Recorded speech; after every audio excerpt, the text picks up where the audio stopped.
So tonight in Clear's Tai Chi, we talked about some push hand stuff, and we basically, you know, for Clear's internal push hands, our feet are at you know, there's not one front or back. They're fairly equal normally, and they're about shoulder width, and that's where you're working from.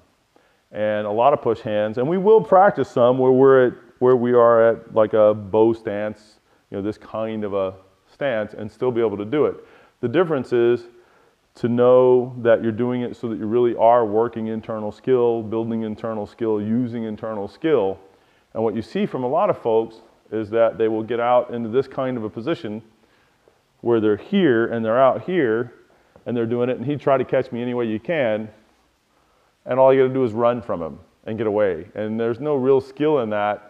You know, and that kind of thing. You should be able to do it to most people most of the time, including people that are a Tai Chi master most of the time. And I've seen it done firsthand. Somebody that had almost no skill, they got out there and they went, oh, and they ran like this. And the other person trying to catch them, they didn't overcommit, but it also meant they couldn't really reach them to get it. And so there's ways to adjust for this. One of them is you make them get a little closer. And now when they try to run from you, by the way, because we were at the longer stance and he tried to run, I run into that same problem, right? But if I just, this is where we start, he runs, all right, right? And if he sinks down too much, all right, okay, and if he comes in, of course, I have the ability to run some, not as much as he did, but also when I'm bringing him, I've got a whole lot more there. If, when we do this, they're long and they step in, I'll step out, depending on what the situation is and all of that.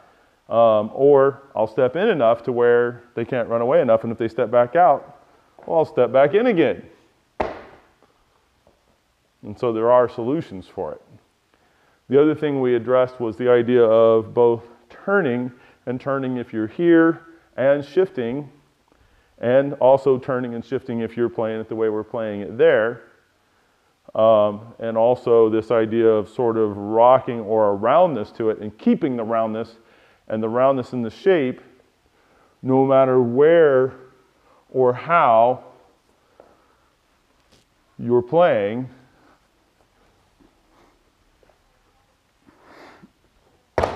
Right?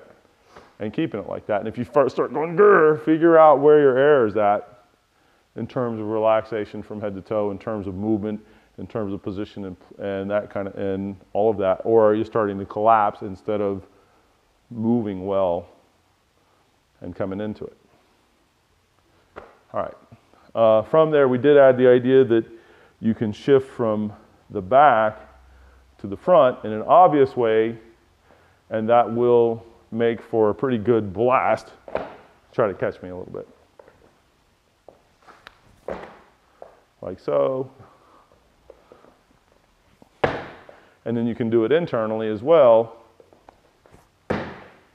where it's this, or if we're out here, and it's going to send them pretty good without you having to use a lot, and especially if they've committed in real deep.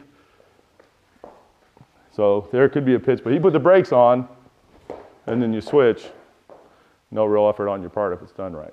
Anyways, all that good stuff. And in the beginning, it's obvious. It should be, if you're training and doing it all correctly, that then it becomes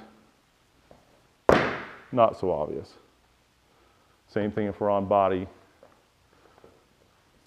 And it becomes much more, it's the same stuff happening. You're just doing it internally with much more relaxation and smaller. Okay. Great practice, and get with us if you need more on some of these things, and thanks for watching.